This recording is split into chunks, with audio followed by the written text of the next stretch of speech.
नमस्कार दोस्तों, आज फिर हमारे साथ एक्स रॉ ऑफिसर एन के सूद सर हैं। सूद सर नमस्कार, आपका बहुत बहुत स्वागत है। नमस्कार, बहुत बहुत शुक्रिया आपका।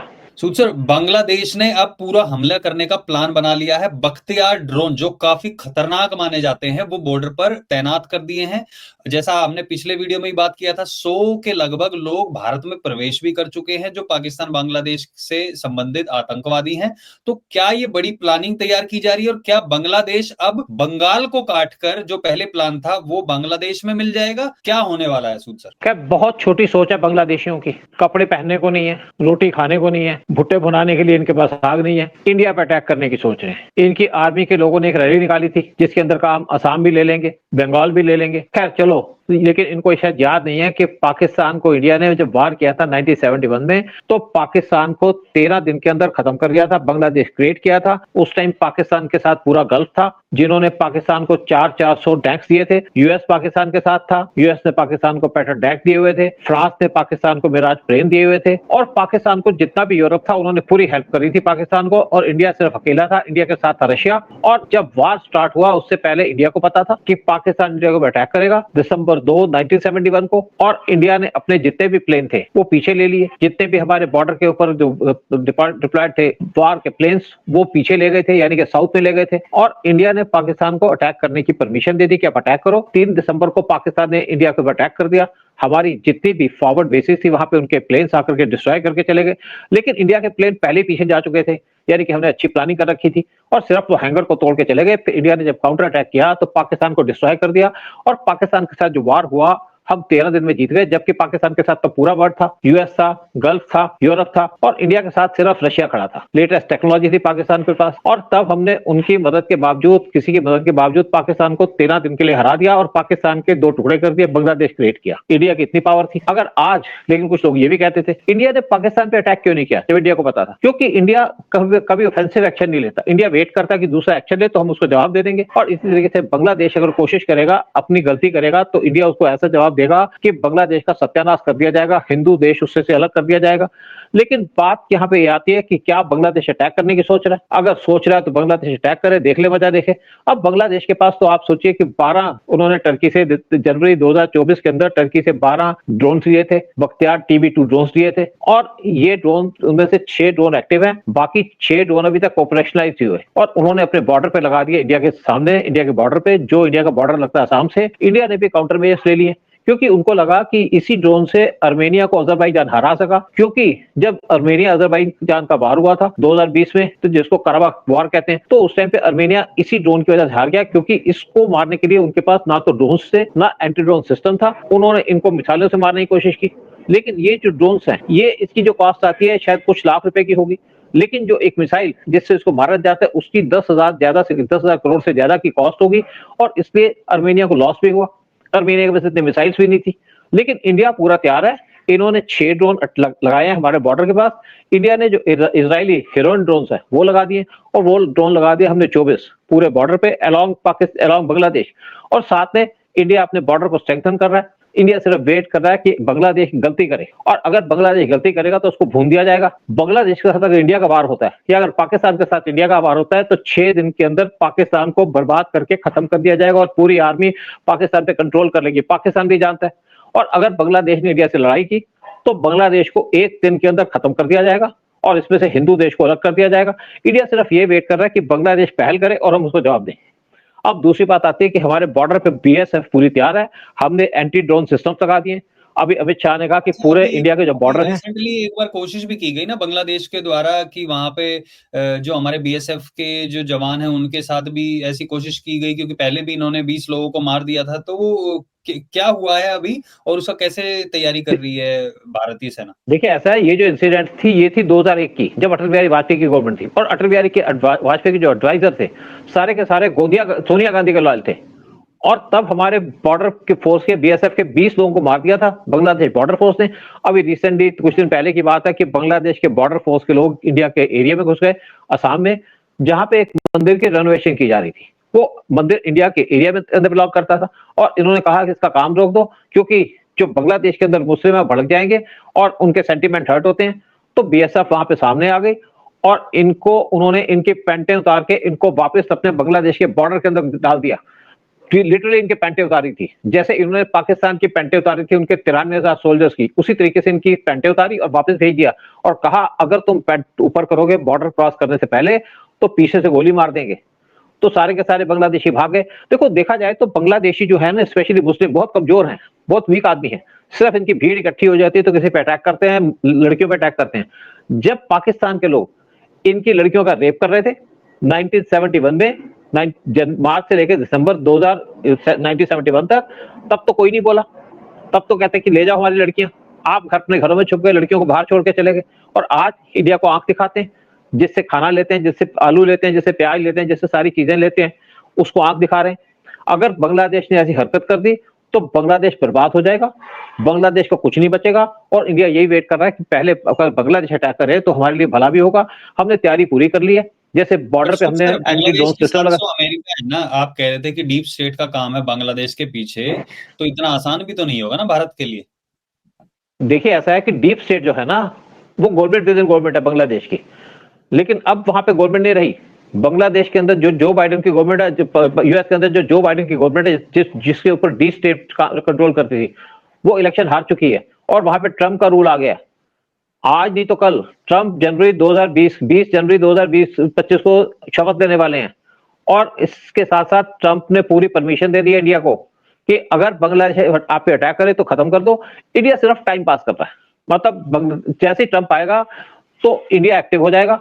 लेकिन इस टाइम पे जो डीप स्टेट है वो बहुत ज्यादा डिमोरलाइज है, उसकी हिम्मत नहीं है। आप देखा रिसेंटली क्या यहाँ पे क्या हुआ था, संबित पात्रा ने और एक किशन दुबे ने, उन्होंने एक कुछ राहुल गांधी के खिलाफ कुछ चार्जेस लगा दिए थे कि उनके सोर्स के साथ कनेक्शन है। डीप स्टेट को जो कंट्रोल करता है वो कंट्रोल करता है जो सोरस। और इंडिया ने इसी टाइम पे राहुल गांधी के ऊपर बड़े सीरियस चार्ज लगा दिए। चार्ज क्या लगाया, सारी बातें सही कही उन्होंने। और साथ साथ उन्होंने अमेरिका के ऊपर उन पे चार्ज लगा दिए कि अमेरिका उनको सपोर्ट करता है, अमेरिका डीप स्टेट उनको सपोर्ट करती है। तो इंडिया इस टाइम पे ओपन आ चुका है, क्योंकि इस टाइम पे जो बाइडेन की गवर्नमेंट जा रही है और डीप स्टेट वहां पे उसका कंट्रोल नहीं है। तो ट्रंप ने भी इंडिया को क्लियरेंस दे दी कि अगर आपने कुछ करना है तो कर लीजिए, या मैं फिर आऊंगा 20 जनवरी को, तो हम साथ मिलकर बांग्लादेश को कर देंगे जो सीधा करना है। देखिए डीप स्टेट तभी काम करेगी जब वहां पे डेमोक्रेटिक की गवर्नमेंट हो। डेमोक्रेट्स की गवर्नमेंट इस टाइम पे बांग्लादेश यूएस के अंदर से जा रही है, इलेक्शन हार चुके हैं। और इस टाइम पे जो ट्रंप है वो भी डीप स्टेट के खिलाफ है, वो भी जॉर्ज सोरोस के खिलाफ एक्शन लेना चाहते हैं। और इंडिया ने पहले एक्शन लेना शुरू कर दिया राहुल गांधी के खिलाफ, क्योंकि राहुल गांधी के कनेक्शन है डीप स्टेट के साथ। यानी कि राहुल गांधी वही काम कर रहे हैं जो डीप स्टेट इंडिया के अंदर करती है, यानी कि इंडिया को डिस्टेबलाइज करना, इंडिया को बर्बाद करना, इंडिया को कमजोर करना। तो जब राहुल गांधी पे हमने अटैक कर दिया, और ये मैं देख रहा हूँ कि हिस्ट्री के अंदर पहली बार है कि इंडिया ने डायरेक्टली यूएस के ऊपर अटैक किया, यानी कि यूएस की जो प्रेजेंट एडमिनिस्ट्रेशन है उसके ऊपर अटैक किया। और नेचुरली बात है जब उस पर अटैक किया तो उसके ऊपर पूरी अप्रूवल है। अप्रूवल किसकी है? अप्रूवल है ट्रंप की, क्योंकि ट्रंप भी डीप स्टेट को टारगेट करना चाहते हैं, ट्रंप भी टारगेट करना चाहते हैं जॉर्ज सोरोस को। तो दोनों का एजेंडा सेम है। और ये कहा जा रहा है कि ट्रंप जब आएंगे देख तो इंडिया और यूएस मिलकर सारा काम कर देंगे। जो एजेंसी से जो जितनी भी ऑर्गेनाइजेशन इंडिया के खिलाफ काम कर रही है, इस टाइम पे आप देखिए कि क्या है। बांग्लादेश हमारे को आंख दिखा रहा है। बांग्लादेश की जितनी टेक्सटाइल इंडस्ट्री है वो इंडिया से उनके प्लेन सारा जो रूट था इंडिया का था, उन्होंने नया रूट बना दिया मालदीव से। और इंडिया ने मालदीव के प्रेसिडेंट को इंडिया के अंदर इन्वाइट कर लिया और उसको समझा देंगे कि आप किस तरीके से ट्रीट करना है बांग्लादेश को। तो मालदीव के जो प्रेसिडेंट है इंडिया के अंदर आ रहे हैं 1 या 2 दिन के अंदर, और इंडिया से यही बात होगी कि अब बांग्लादेश को आप सपोर्ट नहीं करो और बांग्लादेश का जो खाना पीना है सारा बंद हो जाएगा। इसी तरीके से जो हमारे फॉरेन मिनिस्टर हैं एस जयशंकर, वो गए गल्फ के अंदर, क्योंकि बांग्लादेश का जो कपड़ा है, वैसे तो उनकी इंडस्ट्री काफी बंद हो चुकी है, बांग्लादेश का जो सारा कपड़ा जाता है वो जाता है गल्फ के अंदर या यूरोप के अंदर। और इसीलिए एस जयशंकर गए हैं गल्फ के अंदर ताकि बांग्लादेश का जो कपड़ा है वो एक्सपोर्ट बंद हो जाए और उसके बदले में इंडिया का कपड़ा जाए। और इसी तरीके से अब एक विजिट होगी इंडियन फॉरेन मिनिस्टर की यूरोप के अंदर। और ट्रंप पहले यूरोप जा चुके हैं, इटली में जा चुके हैं, वो उनकी एक विजिट हुई है फ्रांस में, और दोनों एक तरीके दूसरे से मिलकर काम कर रहे हैं। यानी कि बांग्लादेश का जो खाना पीना है या इनका जो पिछले से पाइपलाइन है जहां से इनको रिसोर्सेज मिलते हैं वो बंद हो जाएगा। बांग्लादेश की एक्सपोर्ट को बंद करने का काम है, वैसे उनकी एक्सपोर्ट खत्म हो चुकी है। बांग्लादेश के पास कुछ नहीं मिलता, उसकी कंट्री के अंदर कुछ उगता भी नहीं है। आलू प्याज चीनी जो राइस वगैरह जो वो आते हैं इंडिया से, और अब वो सारी चीजें मंगा रहे हैं पाकिस्तान से। पाकिस्तान के बाद ये चीजें अवेलेबल नहीं है। तो गल्फ अच्छा, से मंगाने की सर, बात आप की। ये भी बता रहे थे कि अब इन्होंने आईएसआई ने भी एक अपना वहां पे कैंप बनाया हुआ है, वहां से ऐसे ऑपरेट कर रहे हैं, और जो वीजा वगैरह है ये दोनों कंट्री का वो भी इजी कर दिया है। ऐसी भी कुछ खबरें आ रही हैं कि कुछ ये कहीं देखिए, और भी यहाँ प्लानिंग पहला तो नहीं चल रही इनके बिल्कुल अंदर? देखो, दोनों मिलकर एक भूखे, दो भूखे इकट्ठे मिलकर के इंडिया को टारगेट करने की कोशिश कर रहे हैं, लेकिन होगा कुछ नहीं। जब मोहम्मद यूनिस आए थे तो मोहम्मद यूनिस की एक मीटिंग हुई थी शहबाज शरीफ से यूएस के अंदर, न्यूयॉर्क में, जब यूएन जनरल असेंबली की मीटिंग अटेंड करने गए थे। तब पहली बार यूएस का, पहली बार बांग्लादेश का कोई लीडर, उसकी मीटिंग हुई पाकिस्तान के प्राइम मिनिस्टर से। और उसके बाद एक पाकिस्तान से यहाँ पे शिप आया, कार्गो का शिप आया सामान लेकर के, और उस शिप के अंदर बहुत से आर्म्स एम्युनिशन थे इनके मिलिटेंट्स के लिए। और उसके बाद इन्होंने पाकिस्तान से ट्रेड स्टार्ट कर दी है। लेकिन साथ में कुछ इनके लोग अपील कर रहे हैं पाकिस्तान से कि हम पाकिस्तान में आप न्यूक्लियर आर्म्स दे दो ताकि हम इंडिया से लड़ाई कर सकें। लेकिन क्या ये ऐसा कोई मजाक है कि कोई कह दे मैं न्यूक्लियर आर्म दे दो, उसको न्यूक्लियर आर्म दे देगा? कोई ये भिंडी बजा बैठ रही है? अकल अकल भी तो होनी चाहिए ना चीजों के लिए। लेकिन पर पाकिस्तान ने तो बोल लेकिन रखा है बात ना, क्या है, इस्लामिक बॉम्ब है, इस्लाम के लिए इस्तेमाल करना है, ये भी तो बोल रखा हाँ है तो ना ठीक है, तो पाकिस्तान वो बम को क्यों नहीं देता जा करके? हमास वालों क्यों नहीं देता उस बम को? क्यों नहीं पाकिस्तान इस बम को दूसरी कंट्रीज को देता जहां पे लोग मर रहे हैं? क्यों नहीं ईरान को दे दिया? हम्म, पाकिस्तान अपना बम, उसके बम पे तो वैसे ही जंग लग चुका है। और अगर पाकिस्तान ने कोई हरकत की है, हिमाकत की, तो पाकिस्तान आप बर्बाद हो जाएगा, पाकिस्तान को पता है। तो ये तो नहीं है कि न्यूक्लियर, आपके पास न्यूक्लियर बम है, आप उठा के कहो जी तुम ले लो, तुम ले जाओ यहाँ पे। ऐसे कंट्री चलती है क्या? हम्म, अगर पाकिस्तान वायलेशन करता है इंटरनेशनल लॉ की, तो पाकिस्तान पे सैंक्शन लग जाएंगी। वैसे ही पाकिस्तान बर्बाद हो रहा है। और पाकिस्तान को वैसे भी ट्रंप ने कह दिया कि भाई तुम अपना बोरिया बिस्तर संभालो और इमरान खान को बाहर निकाल दो, कि हम्म, तुम्हारी कंट्री में डेमोक्रेसी नहीं है।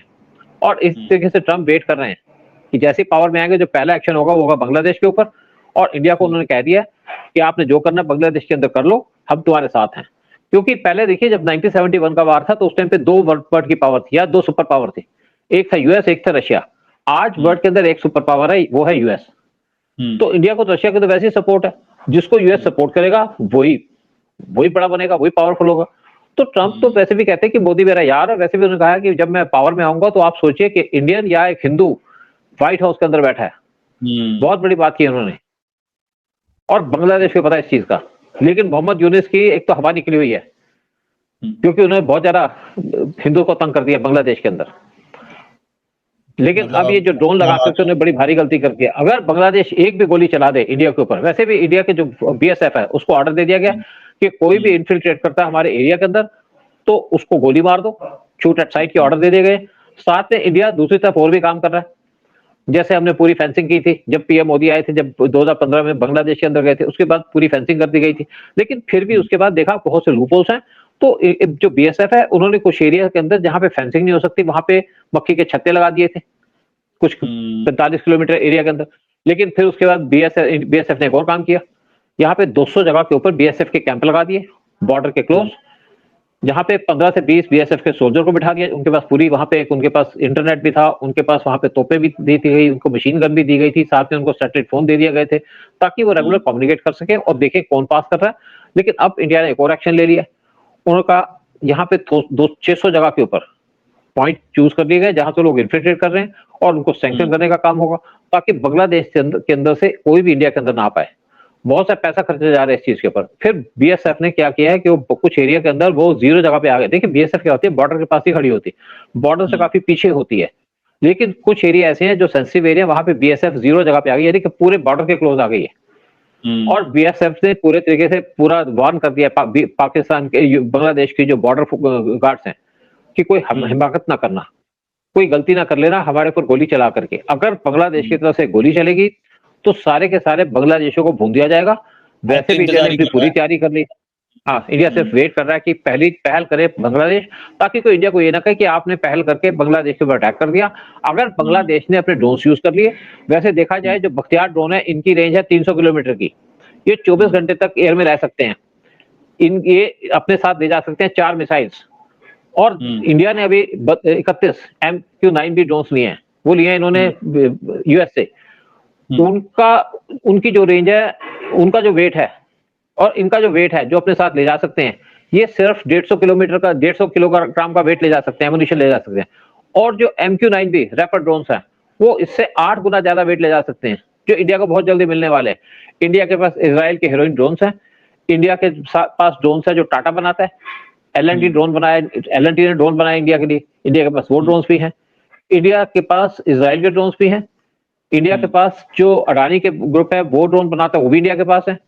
तो इंडिया इस टाइम पे कमी नहीं है इंडिया के पास, क्योंकि इस टाइम पे ड्रोन का ज्यादा रोल है। लेकिन बांग्लादेश के पास सिर्फ क्या है, 12 ड्रोन है, बख्तियार ड्रोन, उसमें से 6 ड्रोन एक्टिव है, 6 भी एक्टिव भी नहीं है, और 6 ड्रोन के ऊपर इंडिया को धमकी दे रहा है। और बांग्लादेश ने जिस टाइम इंडिया पे अटैक कर दिया तो इंडिया उसी मौके की वेट कर रहा है कि बांग्लादेश अटैक करे और उनको सबक सिखा दिया जाए। क्योंकि जब देखिए, जब 1971-65 का वार हुआ था तब भी इंडिया ने अटैक नहीं किया पाकिस्तान के ऊपर, वो वार पाकिस्तान ने स्टार्ट किया था। 71 का वार भी स्टार्ट किया था पाकिस्तान ने, जैसे हमने पहले बात डिस्कस की है। और 1999 का जो कारगिल वार था वो भी पाकिस्तान ने स्टार्ट किया था। और इंडिया ये नहीं कोई कहना चाहता कि इंडिया ने अटैक किया, इसलिए इंडिया वेट कर रहा है बांग्लादेश की। बांग्लादेश बड़ा फड़फड़ा रहा है, लेकिन एक बार बांग्लादेश फड़फड़ा करके देख तो ले, एक अटैक तो करके देख ले, मजा आ जाएगा बांग्लादेश को। और इंडिया उसी की वेट कर रहा है कि बांग्लादेश शुरुआत करे, खत्म हम करेंगे। बिल्कुल, चलिए देखते हैं। और लग भी ऐसा रहा है, ऐसा होना भी चाहिए, उनकी तरफ से कुछ छोटी सी गलती हो और फिर पूरे तरीके से भारत जो अपना प्लान बना के बैठा है उसके अनुरूप वहां पर प्रतिक्रिया दे, उनको जवाब दे और औकात दिखाए कुल मिलाकर। तो देखते हैं। अब मोदी जी ऐसे हाथ में हाथ रख के बैठने वालों में से नहीं है, ना वो कांग्रेस है, ना फिर वो अटल बिहारी वाजपेयी की तरह भी सॉफ्ट नहीं है। वो पता है कि जैसे ट्रंप ने भी कहा था, बहुत खतरनाक आदमी है ये मोदी के बारे में, कि जब ये कुछ करता है तो फिर चुपचाप ही करता है। तो होपफुली उनकी पूरी प्लानिंग होगी वहां पर, और बांग्लादेश जैसे कुछ करेगा उसको जवाब दिया जाएगा। तो सब लोगों से विनती है कि इस वीडियो को लाइक और शेयर करें, कमेंट सेक्शन में अपने विचार जरूर रखें, और इस वीडियो को व्हाट्सएप ग्रुप और फेसबुक में शेयर जरूर करें। बहुत बहुत धन्यवाद सूद सर आने के लिए, सारी जानकारी देने के लिए। जय हिंद, जय भारत। जय हिंद, जय भारत।